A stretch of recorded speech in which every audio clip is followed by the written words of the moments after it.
हम लोग दान करते समय सामने वाले को देखते हैं कि सामने वाला कितना देने योग्य है। ये अपराध है, ये दोष है, ये गलत है। फिर महाराज दान करते समय सामने वाले को नहीं देखना चाहिए कि सामने वाला कितना देने योग्य है। दान करते वक्त अपने आप को देखना चाहिए।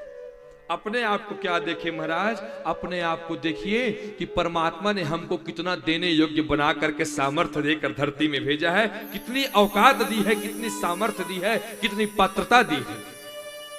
ठंड का दिन जैसे ही आएगा भी कुछ दानी शिरोमणि निकल जाएंगे कंबल दान करने वाले, और कंबल दान करेंगे 100-100 200 कंबल। और ईमान से बताएं वो इतना अद्भुत कंबल रहता है, उस कंबल को वो दान करने वाला आदमी उसी कंबल को एक रात सो के बता दे मुझको, ठंड के दिन में जनवरी में दिसंबर में उसी कंबल को वही दान करने वाला आदमी कहीं अपने ही दान किए हुए कंबल को ओढ़ के सो जाएगा एक रात ना, तो सुबह तक अकड़ के मरा पड़ा रहेगा इसे सीता कि इतनी पतली वो कंबल।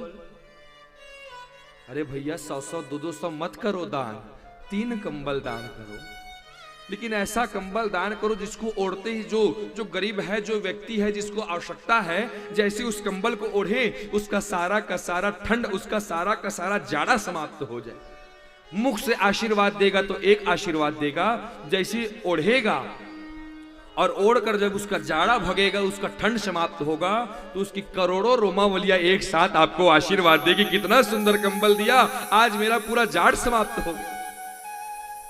लोग महाराज को धोती दान करते हैं। अभी जाइए कपड़ा दुकान नगर में, निकल जाइए और निकल करके कपड़े दुकान वाले के पास पहुंचिए, जाके कपड़े दुकान वाले से कहिए, ए भैया धोती देहा धोती।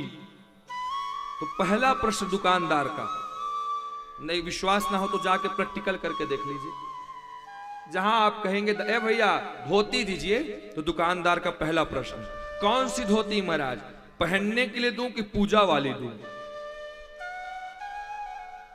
तो पहनने के लिए कह देंगे आचार्य जी तो कुछ ठीक धोती देगा, और धोखे से कह दीजिए पूजा वाली। हाँ, फिर देखिए उसकी धोती, और धोती ले आइए पूजा वाली, और धोती को झिल्ली से निकाल के ऐसे पकड़िए, अब ऐसे पकड़ के केवल इतना करिए, फूक दीजिए, आर पार छेद हो जाए, इतना मजबूत वो धोती। अरे भैया क्या आप देखिए, आप व्यक्ति को नहीं, आप भगवान को दे रहे हैं। आप भगवान पे चढ़ाते हैं, उसको पंडित जी घर ले जाते हैं, आप दे भगवान को रहे हैं। कहीं भगवान आपकी इस दान को देखकर रुष्ट हो जाएंगे ना, कहा इतना रुपया, इतना पैसा, इतनी संपत्ति तुमको दिया हूं, उसके बाद दरिद्र की तरह मेरे ऊपर चढ़ावा चढ़ा रहा है, फटहा धोती चढ़ा रहा है। कहीं भगवान रुष्ट होकर सारी संपत्ति खींच लिए ना, माथा पकड़ के रोने के अलावा कोई काम नहीं बचेगा। इसलिए परमात्मा ने जितनी सामर्थ्य दी है, जितनी औकात, जितनी पात्रता, जितनी धारिता, जितनी क्षमता, जितनी कैपेसिटी दी है, उस अनुरूप दान करना चाहिए, वैसा भगवान को समर्पण करना चाहिए।